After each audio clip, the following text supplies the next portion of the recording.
పరిశుద్ధుడైన దేవా, దయగలిగిన ప్రభు, సర్వాధికారి, సర్వశక్తిమంతుడా, మీకు స్తోత్రములు. నీ సన్నిధిలో మేమందరం నిలిచి ఉన్నామంటేనే నీ కృప గనులమని గొప్పవారమని కాదు, కానీ నీ కృప మమ్మల్ని వెతికింది. నీ కృప మమ్మల్ని వెంటాడుతూ ఉంది. నీ కృపే మమ్మల్ని ఆవరిస్తూ ఉంది. నీ కృపే మమ్మల్ని ప్రేమిస్తూ నేటి వరకు కూడా సజీవులుగా నిలబెట్టింది. ఈ దినము మీ యొక్క నామమును స్తుతించడానికి మీరు అనుగ్రహించినటువంటి అవకాశం అంతటిని బట్టి కృతజ్ఞతలు చెల్లిస్తూ, దేవా, ప్రార్థన, స్తుతి, ఆరాధన, అయా పాటల్లో మీరు మహిమ పొందారు, మీకు వందనాలు. వాక్యమై ఉన్న దేవుడిగా మాతో మీరు మాట్లాడండి. మీ మాట మాత్రమే ప్రభా మమ్మల్ని బ్రతికిస్తుంది. మీ మాట మాత్రమే మాకు నెమ్మదినిస్తుంది. మీ మాట లేకుండా మేము బ్రతకలేము. ఎంతో మందితో మేము మాట్లాడుతూ ఉన్నాము, వారు మాట్లాడుతూ ఉన్నారు, కానీ మా హృదయాలకు నెమ్మది లేదు. కారణము, మనుషుల యొక్క మాటలను బట్టి ఎవరికి నెమ్మది రాదు.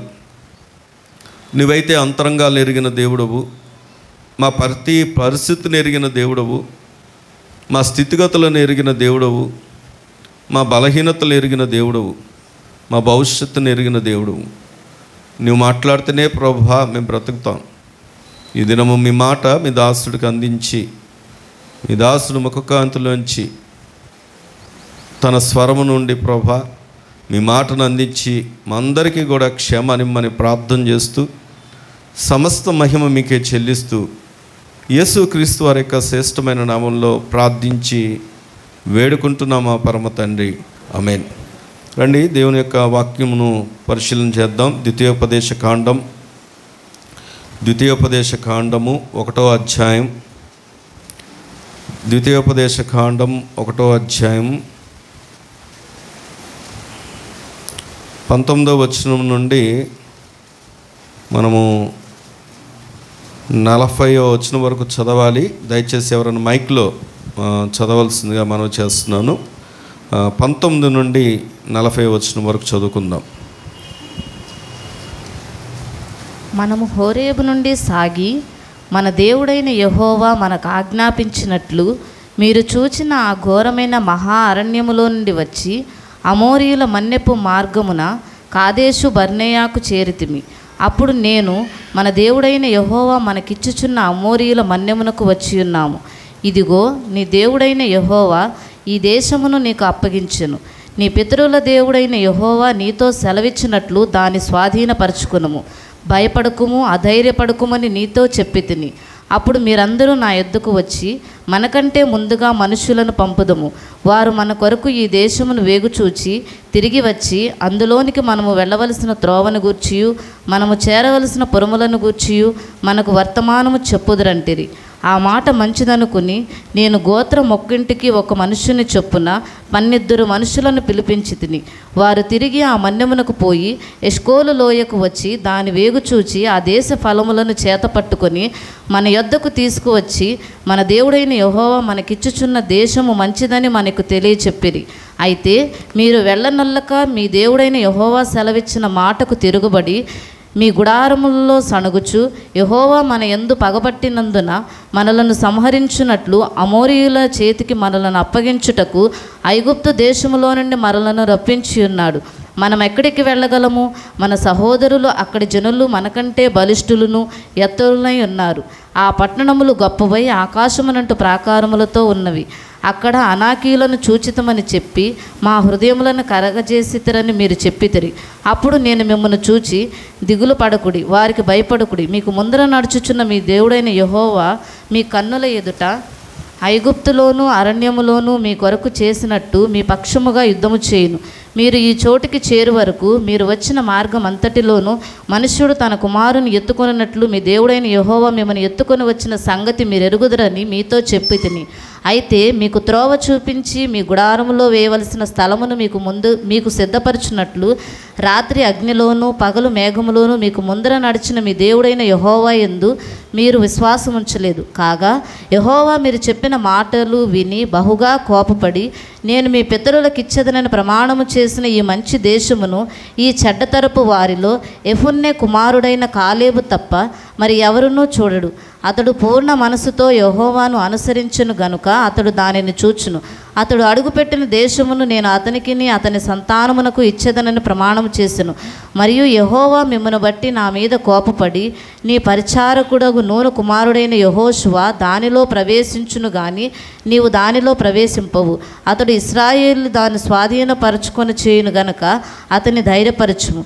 ఆ దినమున మంచి చెడ్డలు నిరుగని మీ కుమారులు అనగా అపహరింపబడుదురని మీకు చెప్పిన మీ పిల్లలు దానిలో ప్రవేశింతురు. దాని వారికిచ్చేదను, వారు దానిని స్వాధీనపరచుకొందురు. మీరు తిరిగి ఎర్ర సముద్ర మార్గమున అరణ్యమునకు ప్రయాణము చేయుడని చెప్పెను. 41 చదవండి. ఆమేన్. అందుకు మీరు మేము యెహోవాకు విరోధముగా పాపము చేసితిమి. మీ దేవుడైన యెహోవా మీకు ఆజ్ఞాపించిన మాటలన్నిటిని అనుసరించి మేము పోయి యుద్ధము చేసేదమని నాతో ఉత్తరమిచ్చి మీరందరూ మీ ఆయుధములను కట్టుకొని ఆలోచింపక ఆ మన్యమునకు పోగా యెహోవా నాతో ఇట్లనెను, యుద్ధమునకు పోకుడి, నేను మీ మధ్య నుండను గనుక వెళ్ళకుడి.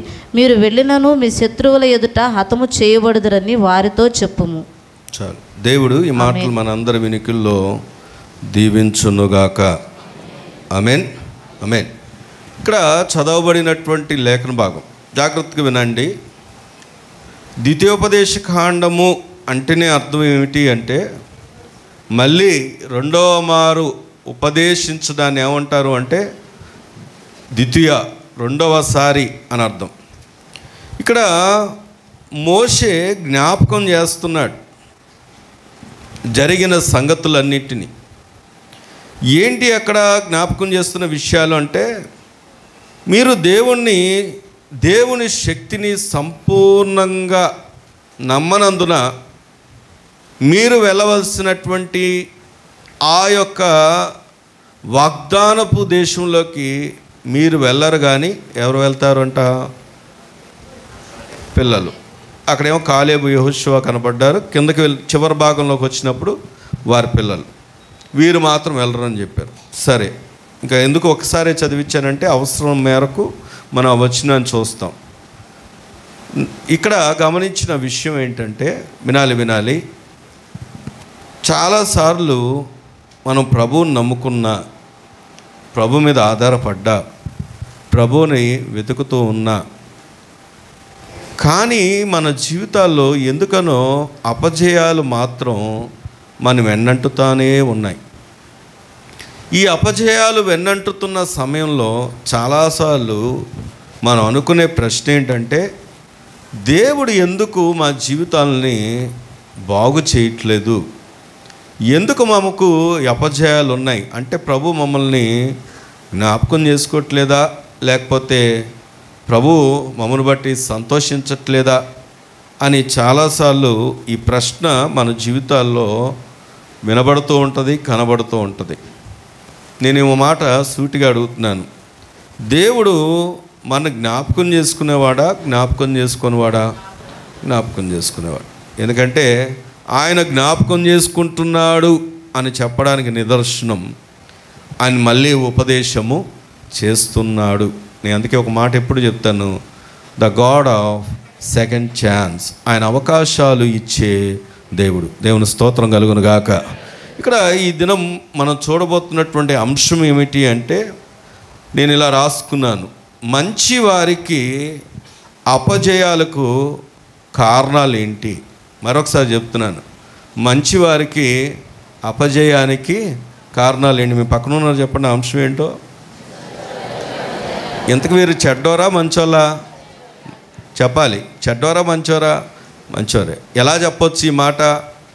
దేవుని ఎన్నికలో ఉన్నారు, దేవుని ప్రజలుగా వచ్చారు, దేవుడు వారిని ఏర్పరచుకున్నాడు అంటేనే మంచివారు. ఇక్కడ మనము బైబిల్ వాక్యం వినాలి.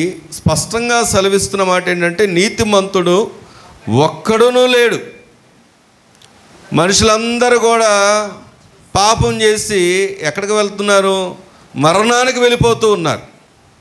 అలాంటి మరణానికి వెళ్ళిపోతున్నటువంటి నిన్ను నన్ను ఆయన ఏర్పరచుకొని మన కొరకు సిలువలో తన ప్రియకుమారుని బలిగా అర్పించి నిన్ను నన్ను నీతిమంతులుగా ఎంచడానికి ఆ నీతి ప్రభువుని బట్టి మనకు అనుగ్రహించాడు. దేవుని స్తోత్రం కలుగునుగాక.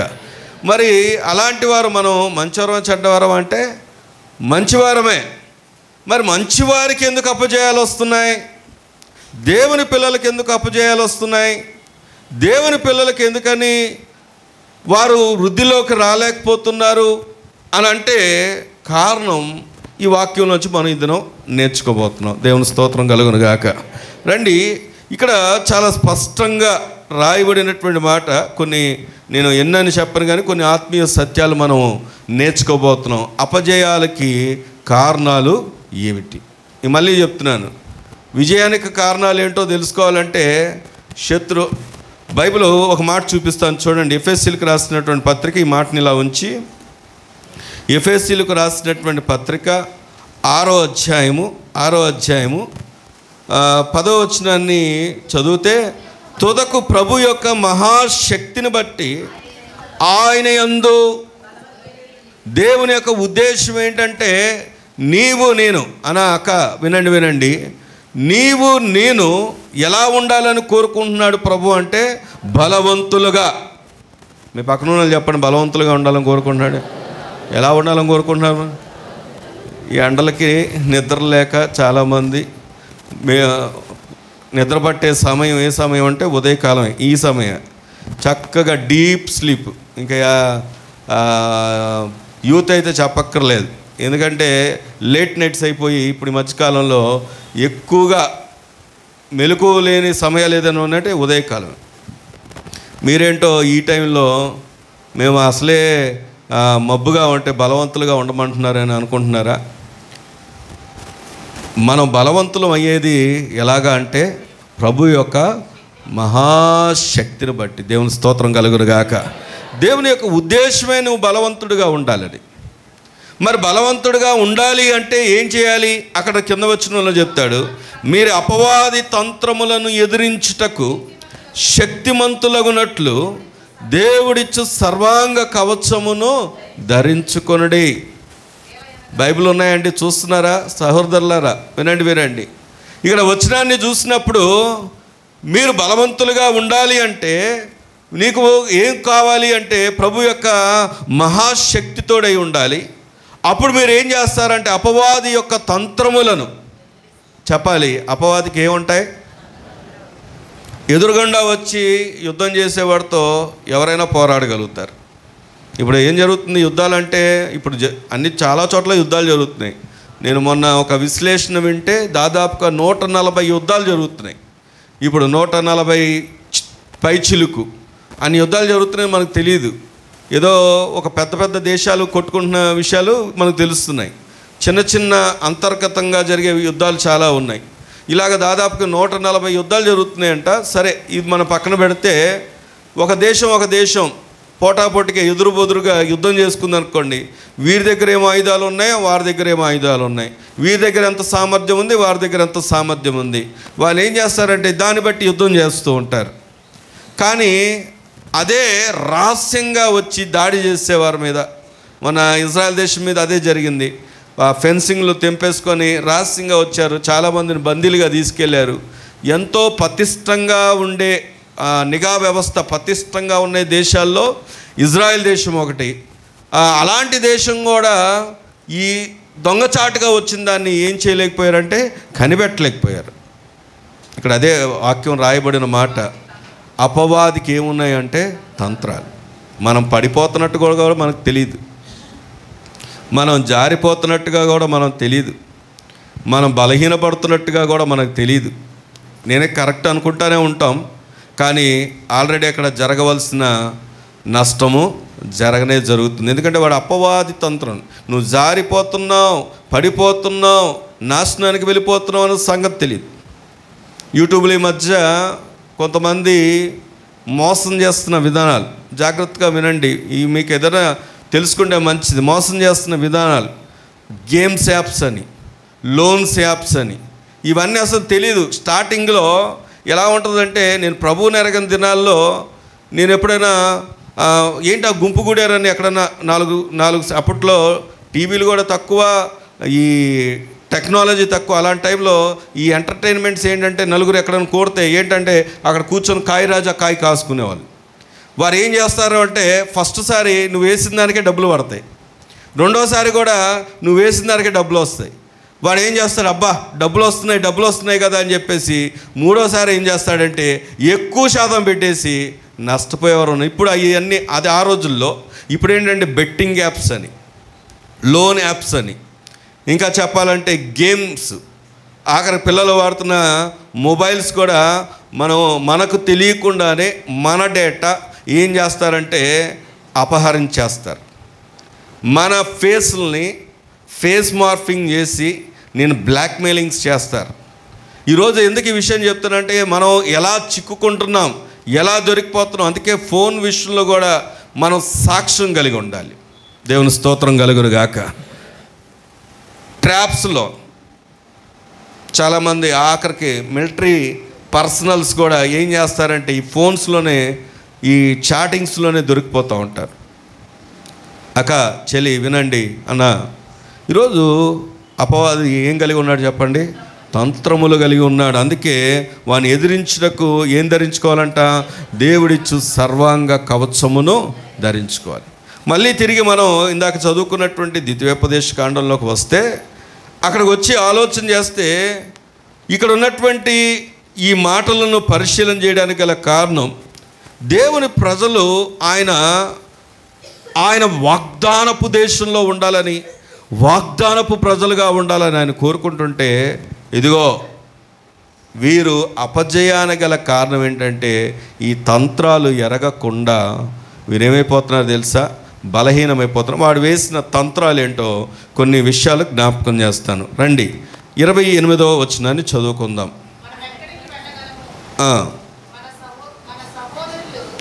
ఈ 21వ వచనం చదవండి. 21వ వచనం చదవండి. ఇదిగో నీ దేవుడైన యెహోవా ఈ దేశమును మీకు అప్పగించును. నీ పితరుల దేవుడైన యెహోవా నీతో సెలవిచ్చినట్లు దాన్ని స్వాధీనపరచుకొనుము, భయపడకుము, అధైర్యపడకుమని నీతో చెప్పి తిని. దేవుని స్తోత్రం చెల్లిద్దామా? హల్లెలూయా. ఇదిగో అపజయానికి గల మొదటి కారణం అనలారా, వెనక వినపడుతుందా? అపజయానికి గల మొదటి కారణం ఏంటంటే, ఇక్కడ 21వ వచనాన్ని మనం పరిశీలించినప్పుడు దేవుడు వారికి ఆల్రెడీ ఒక మాట ఇచ్చాడు. ఏంటి ఆ మాట అంటే, ఇదిగో మీకు నేను అప్పగించబోతున్నటువంటి దేశంలోకి మీరు ప్రవేశిస్తారు. నేను నీకు మాట ఇస్తున్నాను, వాగ్దానం చేస్తున్నాను. అసలు మిమ్మల్ని ఆ బానిసత్వం నుండి విడిపించి, అజయ్ వింటున్నావా? బానిసత్వంలోంచి విడిపించి మిమ్మల్ని తీసుకురావడానికి గల ప్రధాన కారణం ఏంటంటే, ఇదిగో నేను గొప్ప దేవుడని మొత్తం యావత్తు తెలుసుకోవాలి. అందుకు కొరకు మిమ్మల్ని ఎక్కడికి తీసుకెళ్తున్నానంటే వాగ్దాన దేశంలోకి తీసుకెళ్తున్నాను అని చెబితే, 21వ వచనంలో దేవుడు ఏమిచ్చాడు అంటే మాట ఇచ్చాడు. కానీ వీరు ఏం నమ్మలేదంట? దేవుని మాటను వీరు నమ్మలేదు. అపజయానికి మొదటి కారణం ఏమిటి అంటే దేవుని మాట వినకపోవడం. మీ పక్కన ఉన్నవారు చెప్పండి. ఈరోజు కూడా చాలామంది మందిరాలకు వస్తారు, ఆరాధనలో ఉంటారు, కానీ దేవుని మాటను వినరు. దేవుని మాట అంటే వీరికి లక్ష్యం ఉండదు. దేవుడు పదే పదే నీతోనే మాట్లాడుతున్నాడన్న సంగతి నువ్వు ఎరిగి ఉన్నప్పటికీ కూడా నాకు కాదులే అనుకుంటారు, నాకు సంబంధించి కాదులే అనుకుంటారు. వినండి, దేవుడు మనతో మాట్లాడుతున్న మాట చాలా శ్రద్ధగా వినాలి. ఒకసారి నీ మాట విన్నాను. బైబిల్ నిషేధించబడిన దేశంలో, బైబిల్ నిషేధించబడిన దేశంలో ఒక వ్యక్తి, ఒక సేవకుని వీళ్ళు అరెస్ట్ చేసి చీకటి కొట్టులో పడేశారు. వారు వేసినటువంటి సెల్లు ఏదైతే జైల్లో ఉన్నటువంటి వారి సెల్ ఏదైతే ఉందో అది చీకటితో నిండింది. ఎందుకంటే నువ్వు బైబిల్ నిషేధించబడిన దేశంలో బైబిల్ చదువుతున్నావు, బైబిల్ను ప్రకటిస్తున్నావు అని. అయినప్పటికీ కూడా ఆ వ్యక్తి ఆ చెరసాల్లో ఆ చీకటి గదిలో ఉండి బైబిల్ చదివి, బైబిల్ లేకుండా, బైబిల్ మాట చదవకుండా బ్రతకలేనన్నట్టుగా చదివి దేవుని కొరకు సేవ చేసి ఎంతో గొప్ప సేవకుడు ఆ సేవకుడు. ఆయన ఇంటర్వ్యూ చేసినప్పుడు ఎలా జరిగిందండి, ఎలా సాధ్యమైంది, ఎలాగా మీరు అసలు చీకటి కొట్టులో పడేస్తే ఎలాగా దేవుని వాక్యాన్ని చదివేవారు అంటే అది ఆయన చెప్పిన రహస్యం ఏంటో తెలుసా? వారంట పూటకొకసారి ఆహారం పెట్టడానికి ఆహారం కోసం ఏం తీసేవారంటే డోర్ తీసేవారంట. ఆ డోర్ పడే, ఆ లైట్ పడే ఆ సమయాన్ని దేని కొరకు వినియోగించుకునేవాడంట అంటే బైబిల్ చదివేవాడంట, ఆ మాటలు వచనాలు చదువుకునేవాడంట, తర్వాత దాన్ని దాచిపెట్టుకునేవాడంట. ఇది తర్వాత చీకట్లోనే వారు పెట్టింది తినేవాడంట. ఒక మాట అడుగుతున్నాను సూటిగా, మనకు ఆ పరిస్థితి ఉందా? మనకు ఆ పరిస్థితి ఉందా? యనమల కుదురులో ఓ పాస్టర్ గారు వాళ్ళ అబ్బాయి యూపీలో సేవ చేస్తున్నాడు. ఓ రోజు గృహకుడికి జరుగుతుంది, గృహకుడికి కాదు, వీరు ఇక్కడే వాళ్ళ నాన్నగారు జూమ్లో ఉన్నారు, ప్రార్థన చేస్తున్నారు. అక్కడ వారు ప్రార్థనలో పొందుతున్నారు.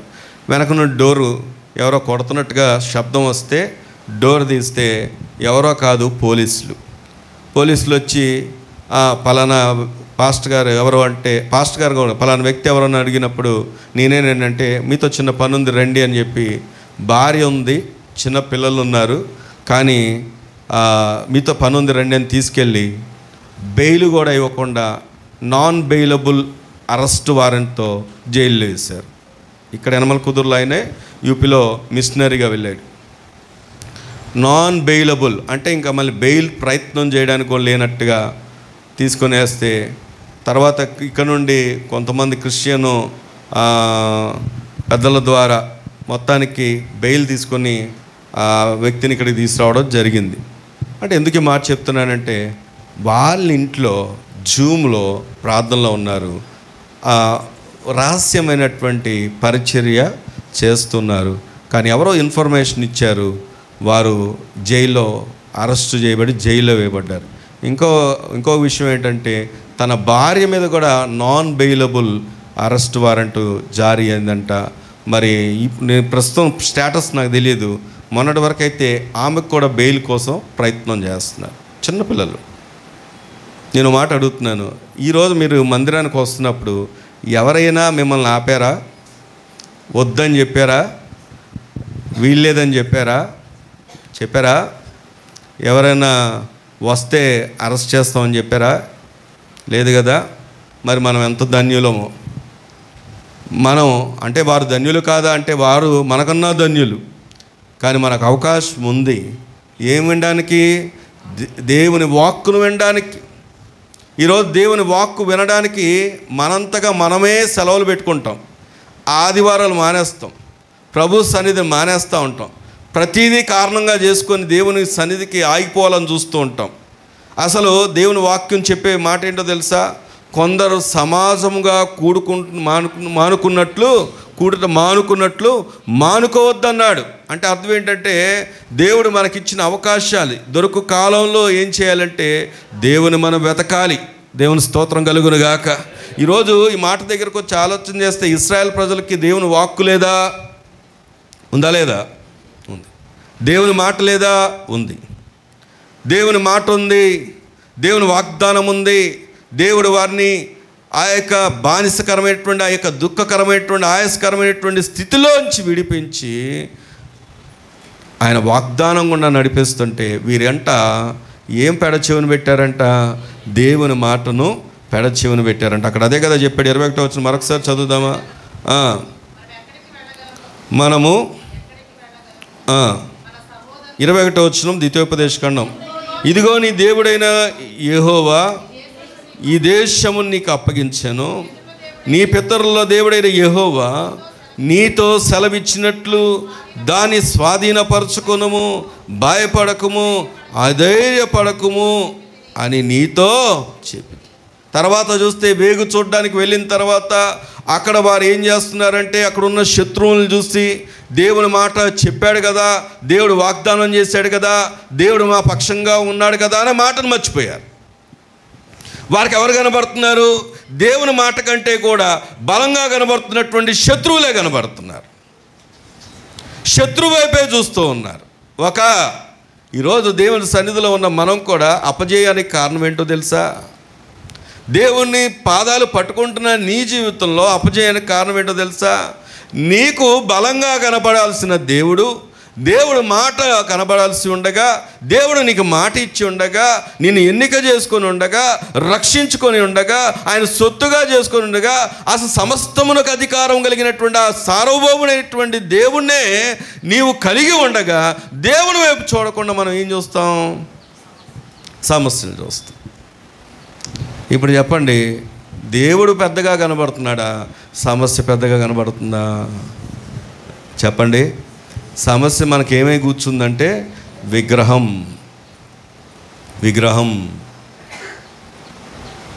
కానీ దేవుడు ఎవరో తెలుసా? శక్తిమంతుడు. అసాధ్యమైనటువంటి కార్యాలు అది సాధ్యపరిచే దేవుడు. దేవుని స్తోత్రం చెప్దామా? హల్లెలూయా. అందుకే దేవుని వాక్యం వింటే ఎలాంటి లాభాలు ఉన్నాయో కొన్ని విషయాలు మీకు జ్ఞాపకం చేస్తాను. రండి, దేవుని వాక్యం గురించి, దేవుని మాట వింటే, దేవుని వాక్కు వింటే ఎలాంటి లాభాలు ఉన్నాయంటే 119వ కీర్తన, ఈ ద్వితీయోపదేశకాండాన్ని అలా ఉంచి 119వ కీర్తన 28వ వచనాన్ని కనుక మనం చదివినట్లయితే, వ్యసనముల వలన నా ప్రాణము, చెప్పండి, వ్యసనాల వల్ల ఏమవుతాం? చాలామంది సమస్య వస్తే, సమస్య తీరాలంటే ఎక్కడికి పరిగెత్తుతారు చెప్పండి? బార్ షాప్కి వెళ్తే సమస్య తీరుద్దా? చెప్పండి, ఉన్నారా ఇక్కడే? లేకపోతే పలానా అక్క దగ్గరికి వెళ్తే సమస్య తీరుద్దా? ప్రాణాలు తీసుకుంటే సమస్య తీరుద్దా? సమస్య ఎక్కడ తీరుతుందా అన్నట్టుగా, ఆ సమస్య తీరడానికి ఏదో చేద్దామన్నట్టుగా ఏం చేస్తారంటే వెళ్ళకూడని స్థలాలకు వెళ్తూ ఉంటారు. ఇప్పుడు చెప్పండి, వాక్యం చెప్తున్న మాట ఏంటంటే, వ్యసనం వలన నీ ప్రాణం ఏమైపోద్ది? నీకు నెమ్మది దొరకట్లా, సమాధానం దొరకట్లా, నువ్వు ఇంకా అధికమైనటువంటి సమస్యలోకి వెళ్తున్నావు. నువ్వు రహస్యమైనటువంటి నీ పాపక్రియలు, రహస్యమైనటువంటి జీవితం నీకు ఇంకా ఆయస్కరం అయిపోతుంది. దానివల్ల నీ సమస్య తీరుతుందా? అక్కడ రాయబడింది అదే, వ్యసనముల వలన నా ప్రాణం ఏమైపోయింది? నీరైపోయాను. కానీ అక్కడ రాయబడిన మాట, నీ వాక్యము చేత నన్ను స్థిరపరచుము. దేవుని స్తోత్రం చెప్దామా? కానీ ఈరోజు కూడా ఒక శుభవార్త ఏంటో తెలుసా? ఒకవేళ నువ్వు అలాంటి బంధకాల్లో ఉన్నావేమో, అలాంటి సమస్యల్లో ఉన్నావేమో, అలాంటి కట్లలో కట్టబడి ఉన్నావేమో, ఆశ ఉంది నీకు రావాలని, రాలేకపోతున్నావేమో, కానీ నీకు దేవుడు ఒక శుభవార్త చెప్తున్నాడు. ఏంటంటే ఆయన వాక్యం నిన్ను ఏం చేస్తుందంటే స్థిరపరుస్తుంది.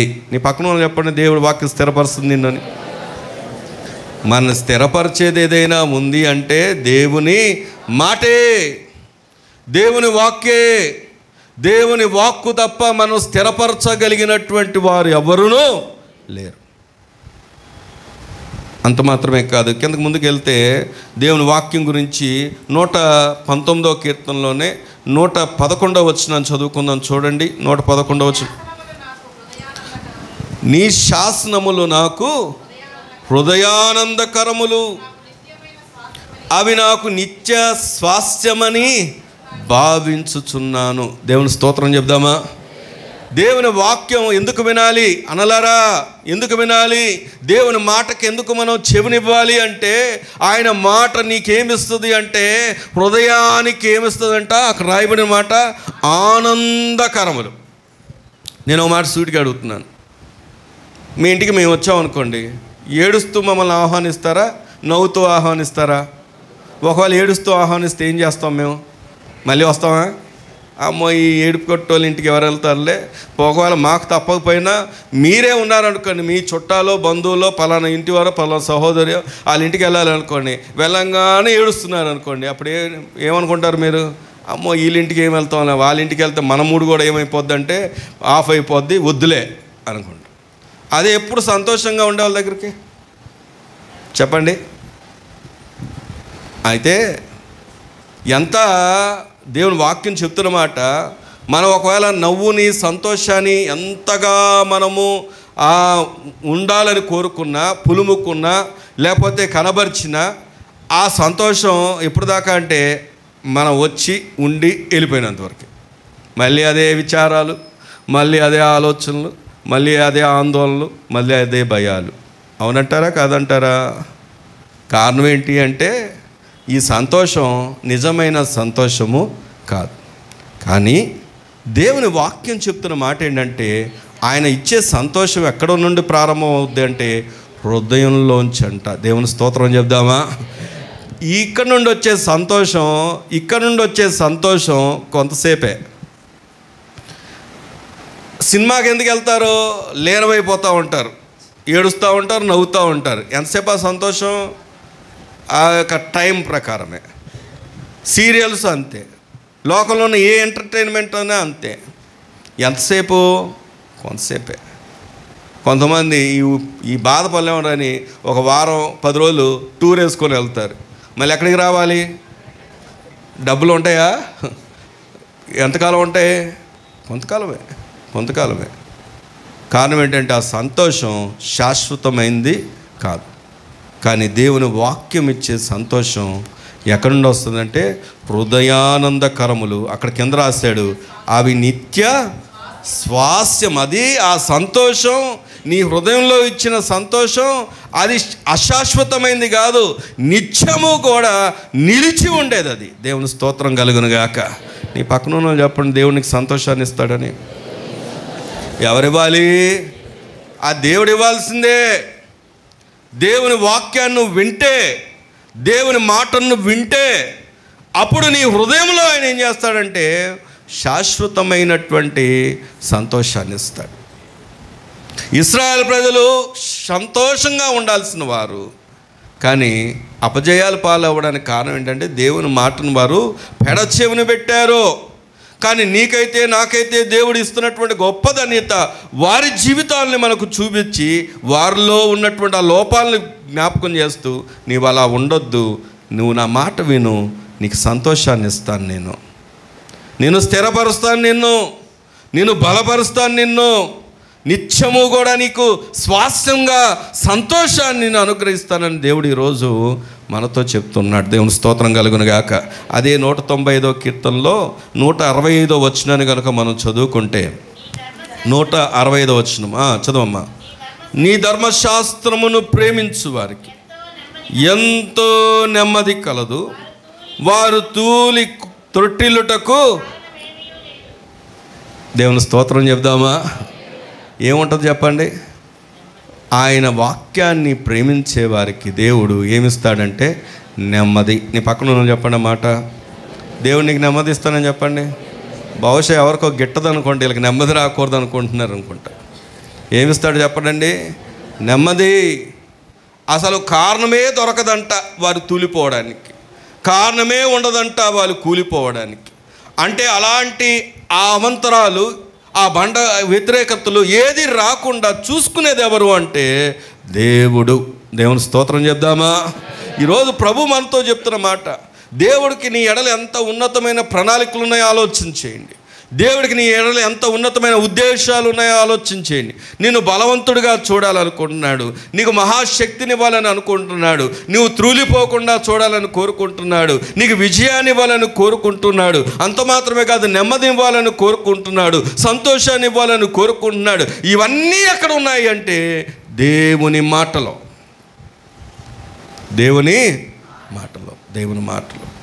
ప్రియ సహోదరుడా, సహోదరి, దేవుని మాట మనం బ్రతికిస్తుంది. అందుకే అదే 107వ కీర్తనలో ఒక మాట ఉంది, చూడండి. 107వ కీర్తన. మీరు అనొచ్చు, ఎక్కడండి మా పరిస్థితులు బాగాలేదు, మా శరీరము సహకరించట్లేదని అంటారా? దేవుని వాక్యం చెప్పే మాట ఏంటంటే 107వ కీర్తన 20వ వచనము కనుక, ఆయన తన వాక్కును పంపి వారిని ఏం చేశాడు చెప్పండి? బాగు చేసెను. నీ పక్కన ఉన్న చెప్పండి, ఆయన బాగు చేస్తాడని. ఏం పర్లేదు, అన్నీ ఆయన ఏం చేస్తాడు చెప్పండి? బాగు చేస్తాడు. ఈ శారీరక బలహీనతను బాగు చేస్తాడు, నీ మానసిక బలహీనతను బాగు చేస్తాడు. ఎందుకంటే నీ జీవితంలో ఆ బాగు చేయబడే కార్యం ఎక్కడ సాధ్యమవుద్దంటే దేవుని వాక్కు ద్వారా. ఈరోజు ఒక తీర్మానం తీసుకోవాలి. నువ్వు, అయ్యా ఈరోజు నాతో మాట్లాడావు కదా, నీ మాట వింటే ఇన్ని ఆశీర్వాదాలు ఉన్నాయని, ఇన్ని లాభాలు ఉన్నాయని చెప్పావు కదా, నీ మాటకు విధేయత చూపించే హృదయం నాకు ఇవ్వా, నీ మాటను నమ్మే హృదయం నాకు ఇవ్వా, నీ మాటకు లోబడే హృదయం నాకు ఇవ్వా, నీ మాటను నేను స్వీకరించి నా బ్రతుకు కాలమంతా నీ మాటతో బ్రతికే హృదయం నాకు ఇవ్వా అని ఒక తీర్మానం తీసుకుంటావా? దేవుని వాక్యం చెప్తుంది, ఆయన తన వాక్కును పంపి ఏం చేస్తాడంట? వారిని బాగు చేశాను. అక్కడ రాయబడింది చూడండి, ఆయన వారు పడిన గుంటలో నుండి వారిని విడిపించాను. దేవుని స్తోత్రం చెప్దామా? ఇంతకీ ఎక్కడున్నాడు ఆ వ్యక్తి? ఎక్కడున్నాడండి? పడిపోలేదా? గుంటలో లేడా? దేవుణ్ణి నమ్ముకుంటే అంతా లాభాలే, మేలులే, గుంటలు లేవు, కష్టాలు లేవు, శ్రమలు లేవు, దుఃఖం లేదు, బాధ లేదు అని అంటే అది అసత్యం, అది అసత్య బోధ. దేవుణ్ణి నమ్ముకున్న వారికి శ్రమలు ఉన్నప్పటికీ కూడా ఆయన ఉన్నాడు, శ్రమలు ఉన్నప్పటికీ కూడా ఆయన తోడై ఉన్నాడు. ఆ శ్రమలో ఉన్నవారిని లేవనెత్తే దేవుడు ఆయన వాక్కును పంపి, అక్కడ రాయబడిన మాట, వారు పడిన గుంటలో నుండి వారిని ఏం చేస్తాడంట? విడిపిస్తాడంట. దేవుని స్తోత్రం చెల్లిద్దామా? గుంటలోంచి విడిపించబడిన వారు ఎవరైనా ఉన్నారా బైబిల్లో? ఎవరన్నారు? యోసేపు. ఆయన గుంటలో పడిపోయాడు, కానీ గుంటలో పడవేశారు. పడిపోవడం కాదు, పడవేశారు. కానీ ఎక్కడ పెట్టాడు దేవుడు? తీసుకెళ్ళి అధికారంలో. దేవుని స్తోత్రం చెప్దామా? ఎందుకంటే గుంట ఆపగలదా? చంపాలనుకున్నాడు, మనసునే మార్చలేదా దేవుడు? వీడిని చంపేద్దాం అని అనుకున్నారు. అందుకే ఆయన తలంపుల చుట్టూ కూడా ఏముంచుతాడంట? కావలి. ఆ మనస్సును మార్చి అధికారంలో కూర్చుండబెట్టాడు. ఎవరైతే చంపాలనుకున్నారో, అమ్మాలనుకున్నారో ఆ వ్యక్తులే వచ్చి ఆయన కాలం ముందు సాష్టాంగపడేలాగా చేశాడు. ఇది మేలుకే అని చెప్పి దేవుడు నామాన్ని ఏం చేశాడంటే ఘనపరిచాడు. దేవుని స్తోత్రం చెప్దామా? ఈరోజు నువ్వు నిజమైనటువంటి విశ్వాసం కలిగి ఉంటే, ఆయన మాటను నమ్మితే, ఆయన చెప్పిన వాగ్దానాలు నమ్మితే, నీ జీవితంలో అపజయానికి అధికారమే లేదు. కానీ ఇంకా అపజయం ఎందుకు వెంటాడుతుంది అంటే కారణం దేవుని మాటను నువ్వు వినట్ల. దేవుని మాటకు ఇంకా నువ్వు విశ్వాసం ఉంచలేకపోతున్నావు. అందుకే దేవుడు మనతో మాట్లాడుతున్నాడు. చూడండి, 119వ కీర్తనలోనే 105వ వచనాన్ని కనుక మనం చూస్తే,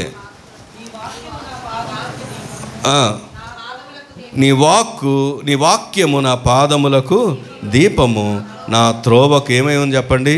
వెలుగునై ఉన్నది. పాదాలకు దీపం అంటే ఏంటి? పాదాలకు దీపం అంటే ఏంటి చెప్పండి? మనకు తెలియదు చాలా ఆలోచనలు, ఎలా వెళ్ళాలో, ఏం చేయాలో, ఎలాంటి నిర్ణయాలు తీసుకోవాలో, ఎలా నడుచుకోవాలో, ఎలా ప్రవర్తించాలో, ఎలాంటి సమాధానం ఇవ్వాలో, ఎలాగా మన ప్రయత్నాలు పనిచేయాలో మనకు తెలియదు. మన జ్ఞానం ఏ పాటిది?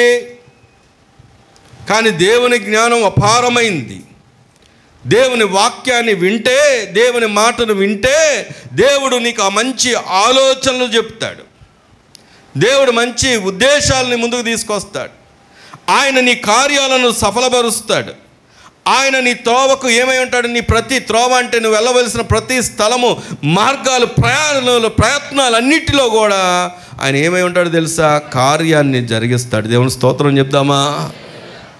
ఆయన వాక్యం మనకేమై ఉందంటే దీపం.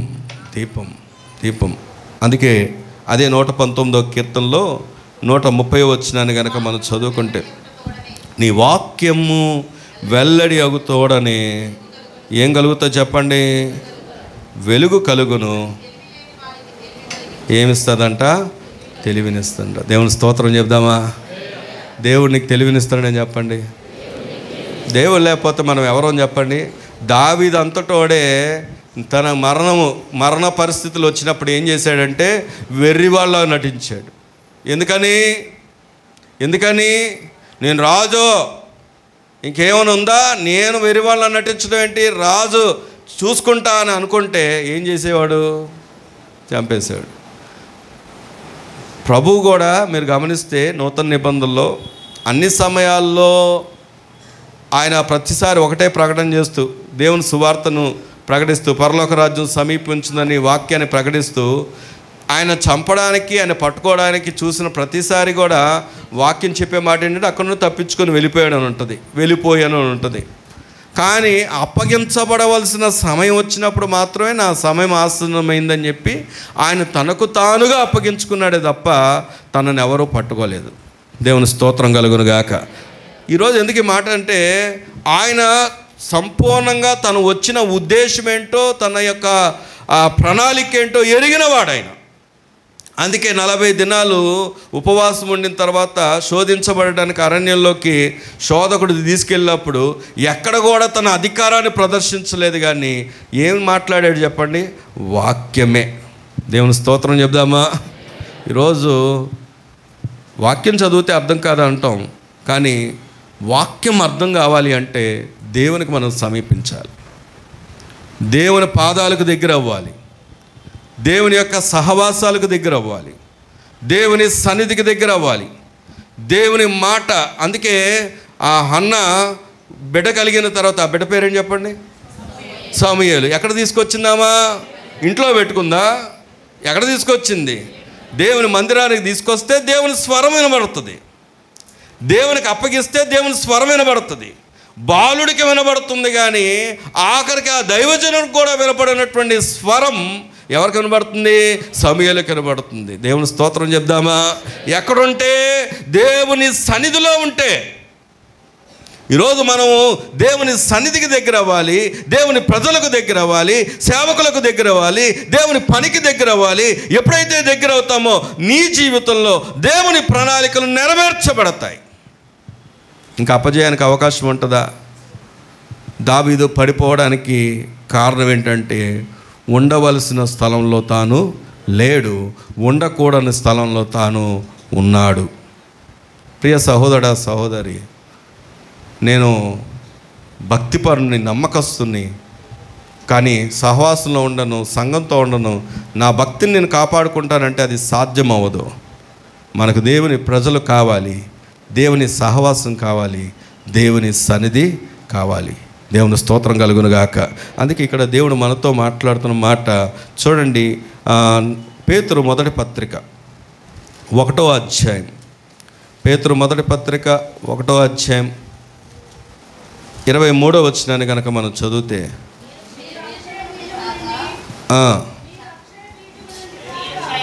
మీరు క్షయబీజము నుండి కాక శాశ్వతమగు జీవము కలిగిన దేవుని వాక్యం మూలముగా అక్షయ బీజము నుండి పుట్టింపబడిన వారు కనుక నిష్కపటమైన సహోదర ప్రేమ కలుగునట్లు మీరు సత్యమునకు విధేయులగుట చేత మీ మనస్సులను పవిత్రపరచుకొనిన వారై ఉండి ఒకరినొకడు హృదయపూర్వకంగా మిక్కుటముగాను ఏం చేయమంటున్నాడు, ప్రేమించుడి. దేవుని స్తోత్రం చెప్దామా. వాక్యము చేత అక్కడ మనం రాయబడిన మాట అక్షయ బీజములో పుట్టబడిన వారం మనం. క్షయానికి అక్షయానికి తేడా ఏంటండి తెలుసా? క్షయము అక్షయం అంటే ఏంటి? క్షయం అంటే నశించిపోయేది, పాడైపోయేది, నాశనం అయిపోయేది. అక్షయము అంటే నిరంతరం ఉండేది, జీవించేది, పాడవంది. మనము ఇంతకీ క్షయబీజము నుండి పుట్టిన వారమా, అక్షయ బీజము నుండి పుట్టిన వారమా? వాక్యం చెప్తున్న మాట అక్షయ బీజం నుండి పుట్టింపబడిన. నిజముగా నువ్వు వాక్యాన్ని ఎరిగిన వ్యక్తివైతే వినాలి, నిజముగా నువ్వు వాక్యాన్ని ప్రేమించే వ్యక్తివైతే అప్పుడు ఏం చేస్తావో తెలుసా? అక్కడ రాయబడిన మాట మన మనస్సులనంట ఏం చేస్తామంట, పవిత్రపరచుకుంటామంట. పవిత్రపరచుకోవడం అంటే ఏంటో తెలుసా? మన హృదయంలో ఇంకొకరి మీద ఏముండకూడదు, కల్మషం. ఇంకొకరి మీద ఏం ఉండకూడదు? ద్వేషం. కొంతమంది మాటల్లో ఎంతసేపు కూడా పక్కనున్న వారి గురించి తప్ప, ఒకవేళ నీకు ఒక సమస్య ఉంది, ఆ సమస్య ఏంటో చెప్పి ఆ సమస్య కొరకు ప్రార్థన చేయించుకోవాలి, సమస్య కొరకు పోరాడాలి, సమస్య కొరకు ప్రభు కొరకు కనిపెట్టుకోవాలి.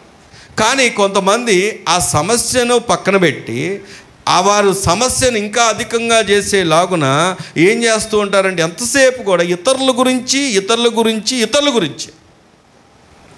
ఒకసారి ఒక వ్యక్తికి నా మీద అభ్యంతరం కలిగింది. ఇక్కడ కాదు, నేను బైబిల్ కాలేజ్లో ఉన్నప్పుడు.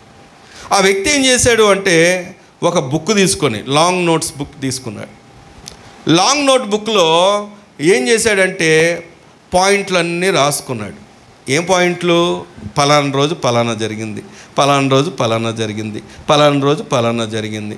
ఆఖరికి ఎంతగా రాసుకున్నాడంటే అప్పటికి మా చిన్నోడు పుట్టలేదు అప్పటికి, రెండోవాడు పెద్దవాడు, ఇద్దరు చిన్న పిల్లలు. రెండోవాడు హగ్గీస్ కూడా పలానా టైంలో ఇక్కడ వేసారు, పలానా టైంలో పలానా కవర్లు వేసారు, అవి కూడా రాసుకొని ఈ పెద్ద లాంగ్ నోట్ బుక్ తీసుకొని మా కాలేజీ డీన్ దగ్గరికి వెళ్ళి నన్ను పిలిపించారు. పలానా ఆయన నిన్ను బట్టి అభ్యంతరం పడుతున్నాడు, రండి అని పిలిస్తే వెళ్ళాను. వెళ్ళినప్పుడు ఏంటి మీ సమస్య ఏంటంటే, నాకేం సమస్య లేదండి అన్నాను నేను. కాదు, అతనికి సమస్య ఉందంట, ఆయన చెప్తాడంట అంటే సరే చెప్పమనండి అన్నాను. ఆయన ఆ బుక్ తీసి, ఈ పేపర్ ఇలా బుక్ క్లోజ్ చేసిన బుక్ తీసి ఒక్కొక్క పాయింట్ చదవడం ప్రారంభించారు. ఆ బుక్లంతా చదివిన తర్వాత అప్పుడు మా కాలేజీ డీన్ గారు అన్న మాట ఏంటంటే, ఆ వ్యక్తిని నువ్వు మారు మనసు పొందాలి. నన్ను కాదు అంది, ఆ వ్యక్తిని. నువ్వు రావడానికి ఇక్కడికి వచ్చినా కానీ నీలో ఏముందంటే ద్వేషం ఉంది, నీలో ఏముందంటే ఇంకా పాపం ఏలుబడి చేస్తుంది. ఇది మా కాలేజ్ డీన్ చెప్పిన మాట.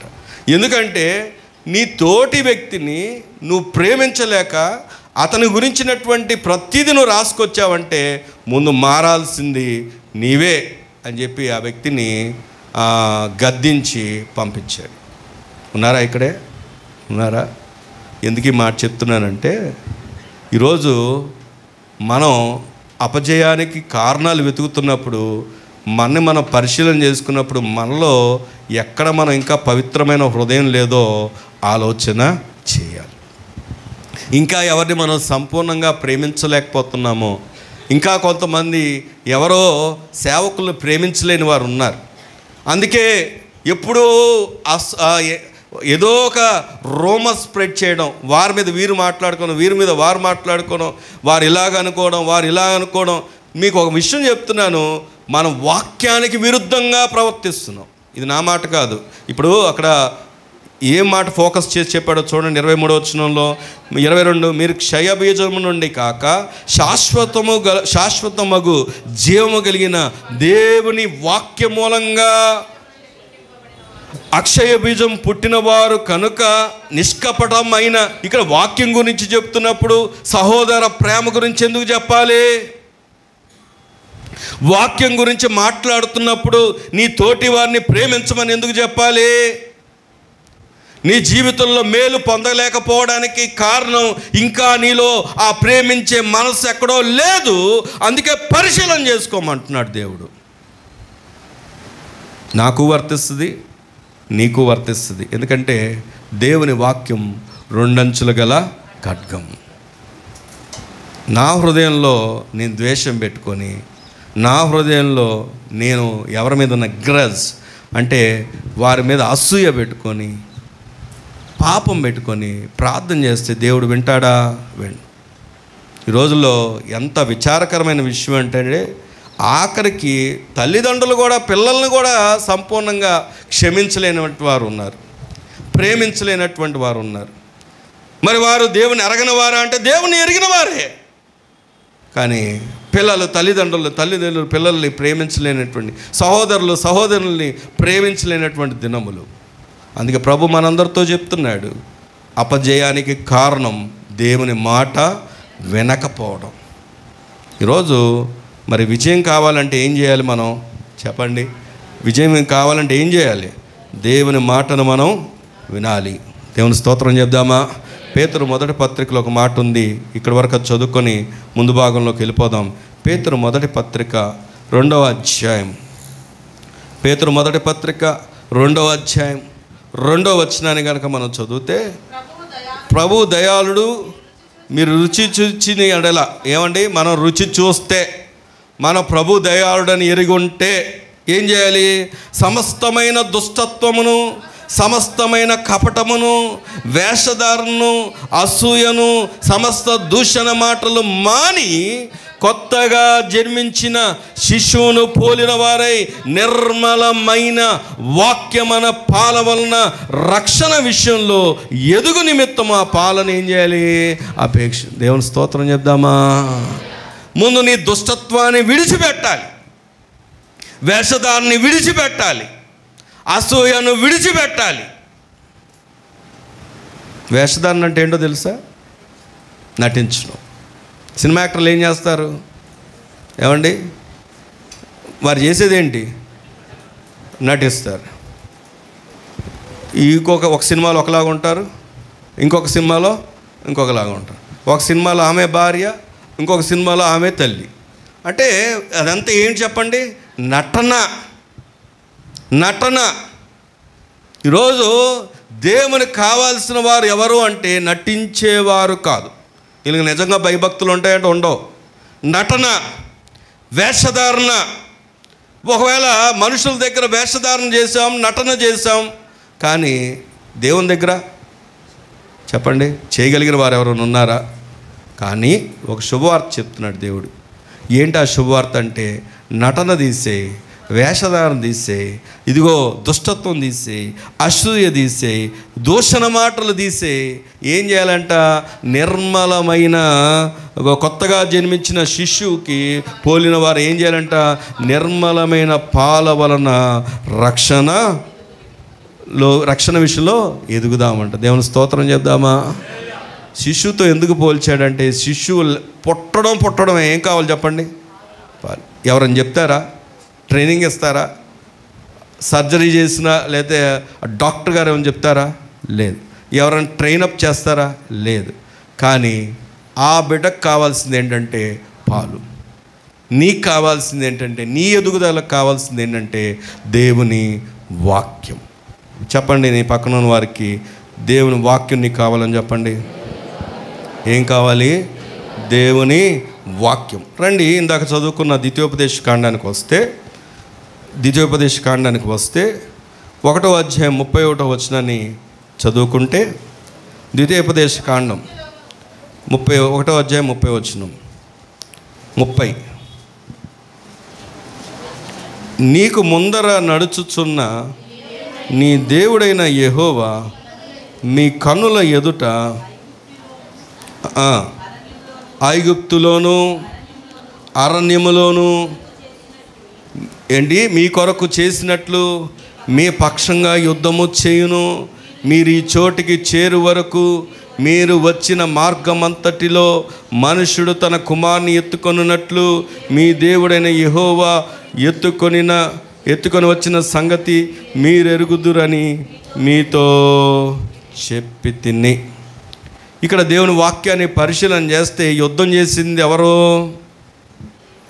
అక్కడ రాయబడిన మాట, మీ పక్షంగా యుద్ధము ఎవరు చేస్తారు? దేవుడు. ఇప్పుడు చెప్పండి, మీ పక్కన వాళ్ళకి ఎవరు యుద్ధం చేస్తారు? మనం చేయగలమా? మనం నిలబడగలమా? మనం ఏ పాటి వారం? మనం ఏం చేయగలం?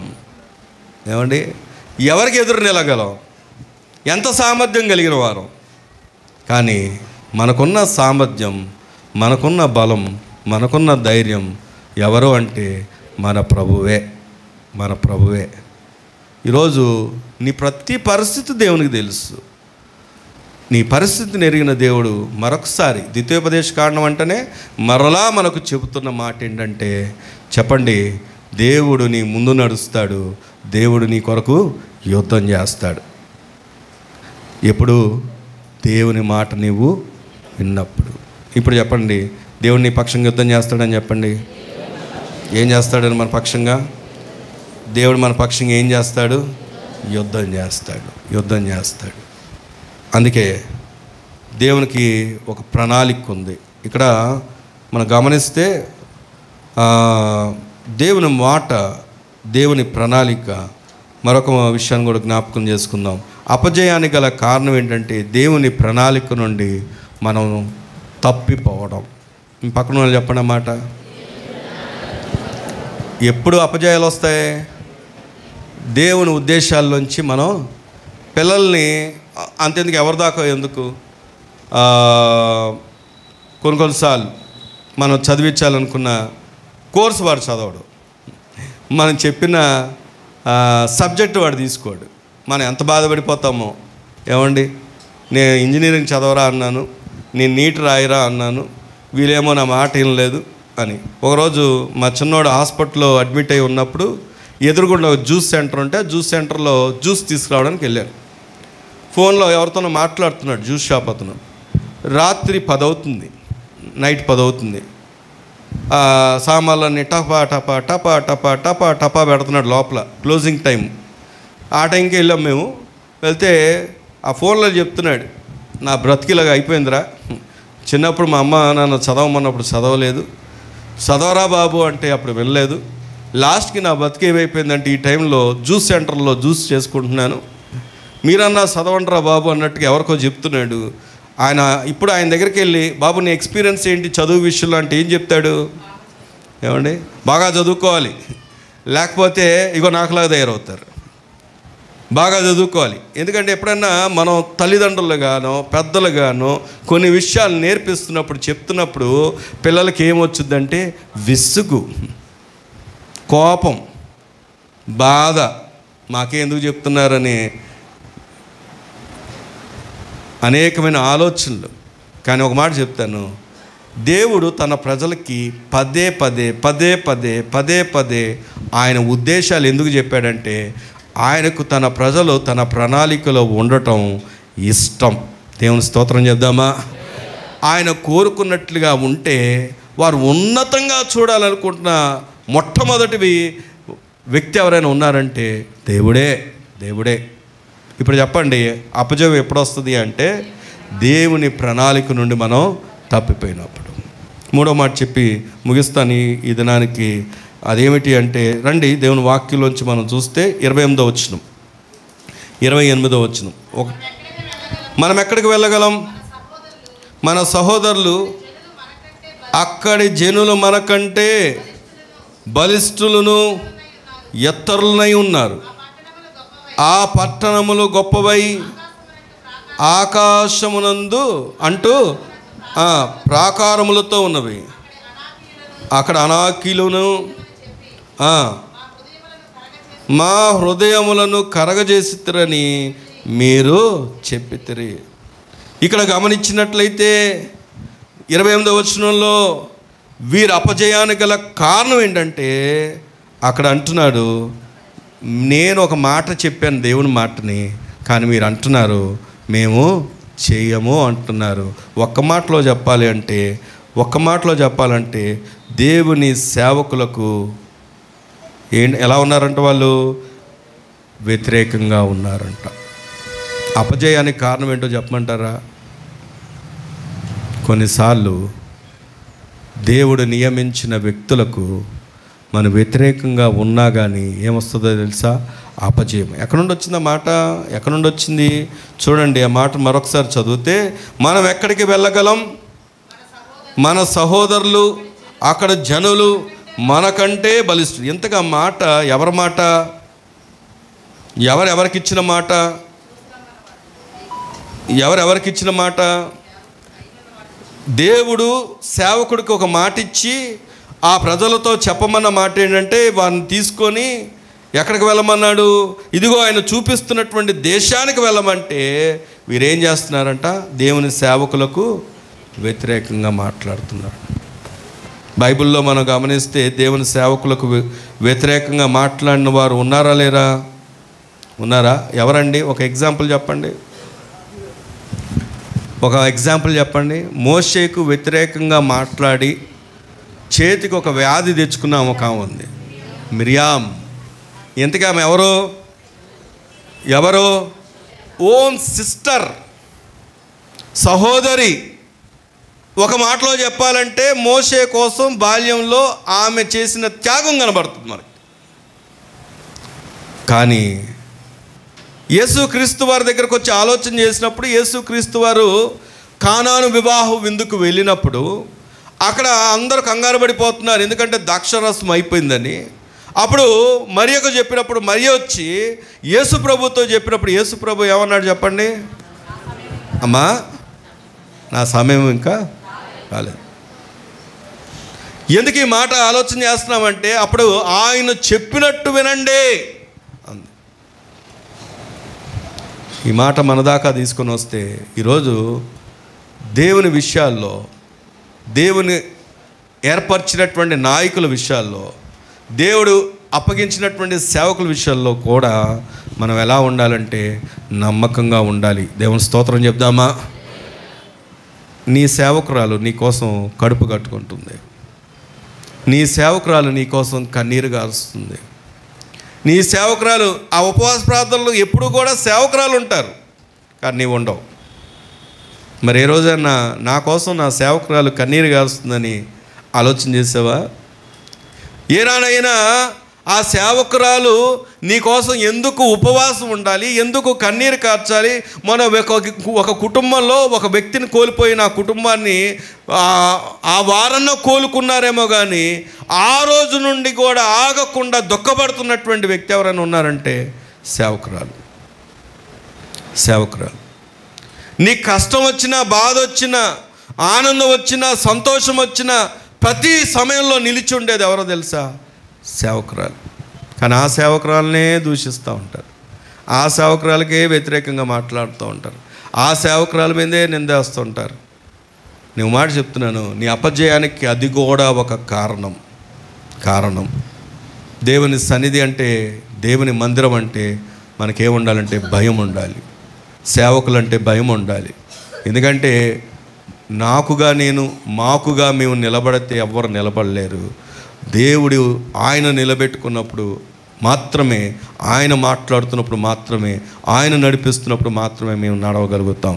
దేవుని స్తోత్రం కలుగును గాక. వీరు అపజయానికి కారణం ఏంటంటే, మోషేకి వ్యతిరేకంగా వీరు ఏం చేస్తున్నారంటే సనుగుతున్నారు. ఈరోజు ఆలోచన చేద్దాం. చాలా విషయాలు ఉన్నాయి కానీ సమయం దాటిపోయింది కనుక వీలుంటే ముందుకు వెళ్దాం. ఈరోజు దేవుడు మనతో మాట్లాడుతున్న మాట అపజయాలకి కారణాలు. ఏం కారణాలు? దేవుని మాట వినకపోవడం, దేవుని ప్రణాళిక నుండి తప్పి తిరగడం, దేవుని సేవకులకు వ్యతిరేకంగా పనిచేయడం.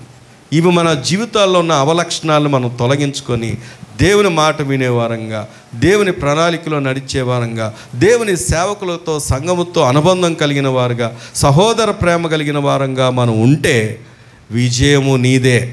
ఆమె చెప్దామా? ఆమేన్. అది ఏ విజయమైనప్పటికీ కూడా యుద్ధం చేసేది నువ్వు కాదు, యుద్ధం చేసేది ఎవరో? దేవుడు. నీ పక్షంగా యుద్ధం దేవుడు చేస్తాడు, నిన్ను వెలిపించి తాను మహిమ పొందుతాడు. ప్రార్థన చేసుకుందామా? ప్రార్థన చేసుకుందాం. ఎవరు మటుకు వారు మనం పరిశీలన చేసుకుందాం.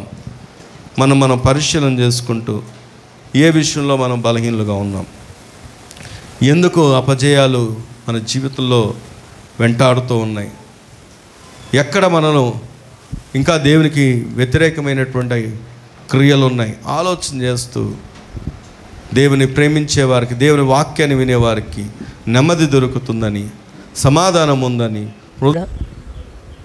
ఘనమైన మీ నామను కృతజ్ఞతలు తండ్రి. దేవా, నిన్నటి వారు మీరు మమ్మలను నేటివారుగా నీ నామ మహిమార్థంగా సజీవులున్న దేశమందు సజీవులుగా ఈ పునరుత్థాన ఆరాధనలో అయా ఇదిగో మా కుటుంబాలుగా మమ్మల్ని ప్రవేశపెట్టినందుకు కృతజ్ఞత వందనాలు స్తోత్రములు. దేవా, ఆరాధన ఆది నుండి అంతం మీరున్నారు.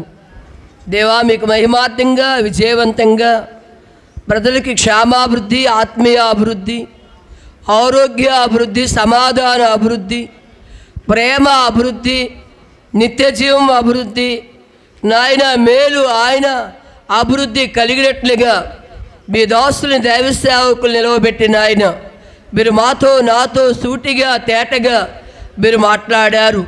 అయ్యా, కృతజ్ఞతలు వందనాలు స్తోత్రాలు. మేమేమై ఉన్నామో, ఎలా ఉన్నామో ప్రతి వారు పరిశీలన చేసుకున్నట్లుగా ఎక్కడ అపజయానికి నాయన మేము గురవుతున్నాము. అయ్యా, అదిగో నాయన ఆ ప్రాముఖ్యమైన జీవితాన్ని మేము పొందినట్లుగా అయ్యా మీరు మాతో మాట్లాడారు. తండ్రి, నీతో అనుబంధం, సావాసం, సమాధానం కలిగి, సేవకులతో అనుబంధం, సావాసం, సమాధానం కలిగి, సంఘముతో అనుబంధం, సావాసం, సమాధానం కలిగి, అయ్యా ఇదిగో నీ చిత్తాన్ని గైకొని ఎరిగిన వారిలో అపజయాలు విజయముగా మార్పు చెందుతాయని, నాయన గెలుపు పొందుతారని, విడుదల పొందుతారని, నెమ్మది పొందుతారని, సమాధానం పొందుతారని, సంతోషం పొందుతారని, ఆనందాన్ని కలిగి ఉంటారని మీ లేఖన సత్యములో నుండి తేటగా సూటిగా మీ దాసుని ముఖక్రాంతిలో నుండి నాయన మీ వాక్కును నాయన విడుదల చేసినందుకు కృతజ్ఞతలు నాయన. ఇనువారు వలె నాయన మమ్మల్ని మేము మోసం చేసుకోక నాయన ఇనిన వారు దాన్ని అవలంబించి దాన్ని ఆలోచించి నీ చిత్తాన్ని ఇష్టాన్ని ఎరిగి అయ్యా నీ సన్నిధిలో నమ్మకమైన వారంగా అయ్యా కాయన నిష్కలంకమైన ప్రేమ, నిర్దోషకరమైన ప్రేమ, సమాధానకరమైన ప్రేమ నాయన నిన్ను సేవించి ఆరాధించి గణపరిచి కొనియాడి నీవిచ్చే విజయాలు గుండా ప్రయాణమయ్యే కృపని, ధైర్యమును, విశ్వాసమును, సత్యమును సంఘం మీద సావాసం మీద కూడున్న మా అందరికి అనుగ్రహించి విలాసులు ఇంకా ఘనంగా ఎరువుగా బలముగా వాడుకొని ఘనమహిమ ప్రభావాలు పొందుకోమని కూడి వచ్చిన ప్రతి వారిని నూరంతలుగా దీవించను ఆయన. అయ్యా క్షమించే దేవుడు, మమ్మలను క్షమించు.